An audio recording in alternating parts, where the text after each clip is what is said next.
नाम सुना होगा, लेकिन लोगों को बनानी नहीं आती। मैं बिल्कुल आपको ओरिजिनल रेसिपी दे रही हूँ और कोई इसमें हमें बाजार के एक्स्ट्रा मसाले लाने की नीड नहीं होगी। घर के जो हमारे इंग्रेडिएंट्स होते हैं उसी के साथ ये बहुत इजीली बन जाएगा। तो सबसे पहले हम अपने इंग्रेडिएंट्स नोट कर लेते हैं जो हमें इस रेसिपी को बनाने के लिए चाहिए होंगे। मैदा है मेरे पास 1 कप, 3 से 4 अदद हरी मिर्ची मैंने लिए जिसको मैंने बारीक बारीक चॉप कर लिया है, और अदरक है मेरे पास छोटी आधी अदरक मैंने लिए तकरीबन 2 टेबलस्पून, इसको मैंने जूलियन कट कर लिया है। 1 चिकन का मैंने ब्रेस्ट पीस लिया है। मैं आपको और बार दिखा चुका हूँ किस तरीके से मैंने इसको उबाली है। इसको मैंने उबाल कर श्रेडेड कर लिया है। पानी है मेरे पास 1 गिलास। बेसन इसमें जाएगा आधा कप यानी कि 4 से 5 टेबलस्पून। नमक आप इसमें अपने टेस्ट के हिसाब से डाल सकते हैं। मैं इसमें डालूंगी 1 टेबलस्पून। पिसी हुई लाल मिर्ची इसमें जाएंगी आधा टेबलस्पून। ये है मेरे पास साबुत जीरा, और नमक यहाँ पर भी है, ये आटे में जाएगा। आधा चमचा नमक है और आधा चमचा साबुत जीरा। आधा गिलास पानी जो हमें चाहिए होगा वो अलग से मैं आपको बता दूंगी। 4 टेबलस्पून मेरे पास ऑयल है, ये आटा गूंदेंगे जो हम उसके अंदर जाएगा, और बाकी ऑयल मैंने कढ़ाई में डाल दिया है जिसमें हम अपने कतलम्बा को फ्राई करेंगे। ये है मेरे पास भुना हुआ कुटा हुआ जीरा, ये ऊपर से हम इसमें डालेंगे। भुना हुआ कुटा हुआ धनिया है, ये भी इसमें ऊपर से जाएगा।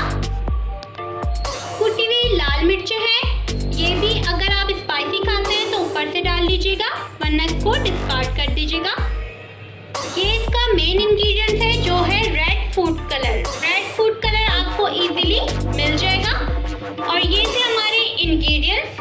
आप नोट कर सकते हैं कि देख सकते हैं बहुत सिंपल, बहुत इजी रेसिपी है और सारे घर के इंग्रेडिएंट्स हैं। और अब हम चलते हैं अपनी रेसिपी की तरफ। जी तो व्यूअर्स, हम स्टार्ट करते हैं अपनी रेसिपी। बिस्मिल्लाहिर्रहमानिर्रहीम।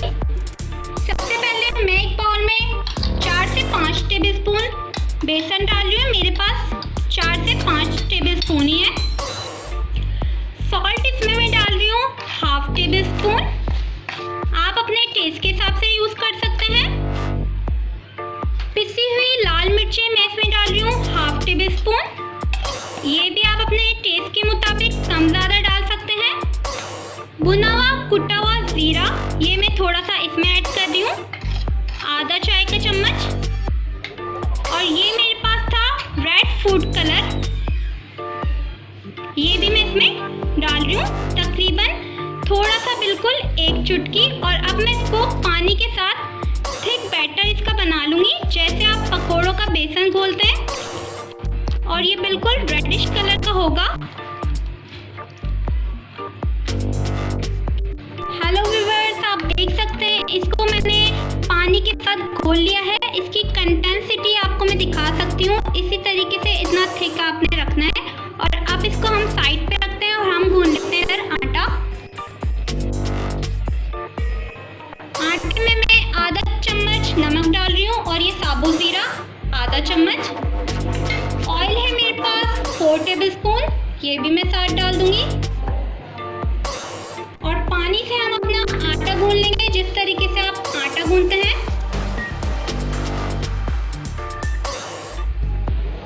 जी तो व्यूअर्स, आप देख सकते हैं आटे को मैंने गूंद लिया है। मैदा जो मैंने लिया था कितना ये सॉफ्ट हो रहा है, इसी तरीके से आपने इसको गूंद लेना है। और फिर हम इसके छोटे पेड़े लेंगे और बिल्कुल उसको गोल रोटी की तरह हम बेलेंगे। ज़्यादा बड़ा पेड़ा नहीं लेना है आपने।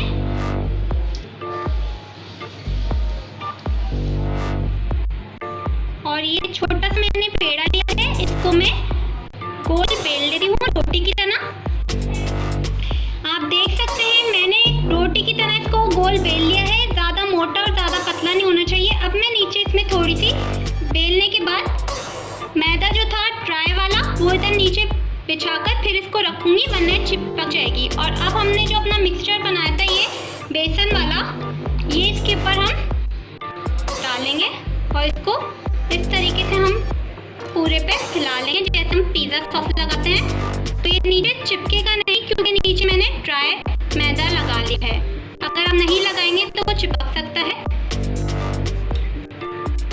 जी व्यूअर्स, आप देख सकते हैं मैंने जो रोटी थी इसके ऊपर पूरा तरीके से आपको इसके एजेस नज़र आ रहे होंगे, इस पे पूरा ये अपना जो सॉस बनाया था बेसन का ये लगा दिया है। और अब हम इस पे चिकन जो थी बॉईल करके मैंने रखी थी, मैंने एक सीना लिया था चिकन का ब्रेस्ट पीस, उसको मैंने नमक, अदरक, लहसुन और थोड़ी सी हल्दी डालकर बॉईल कर लिया था। ये मैं इसके ऊपर रख रही हूँ।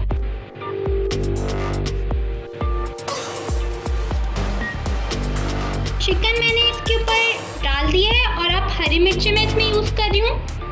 अगर आप मिर्चें पसंद करते हैं तो आप हरी मिर्ची डालें, अदरवाइज आप डिस्कार्ड भी कर सकते हैं। और इसी तरीके से जो अदरक थी जूलियन कट्स में, ये भी मैं इसमें डाल दूंगी, बिल्कुल जैसे हम पिज़्ज़ा बनाते हैं उस तरीके से। और ये मेरे पास यहाँ था ये भुना हुआ कुटा हुआ धनिया, जो रेसिपी में मैंने बताया था वो मैं थोड़ा सा इसमें डालूंगी ऊपर से। भुना हुआ कुटा हुआ जीरा था, ये मैं इसमें ऊपर से डालूंगी। और कुटी हुई मिर्चें आप अगर डालना चाहें इधर तो आप यूज़ कर सकते हैं अगर आपको चटपटा पसंद है, अदरवाइज आप डिस्कार्ड भी कर सकते हैं।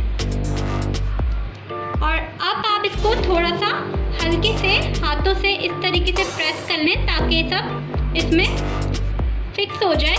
और अब हम इसको जो ऑयल मैंने हीट अप करने को रख दिया था उसमें हम इसको फ्राई करेंगे। जी तो व्यूअर्स, आप देख सकते हैं ये मैंने इस तरीके से हाथ में ले लिया है और इसको हमने बिल्कुल टर्न करके डालना है इस तरह से। जो साइड पे हमने इसके बेसन का मिक्सचर लगाया था वो साइड नीचे की तरफ होना चाहिए ऑयल में। और अब हम इसको फ्राई कर लेंगे।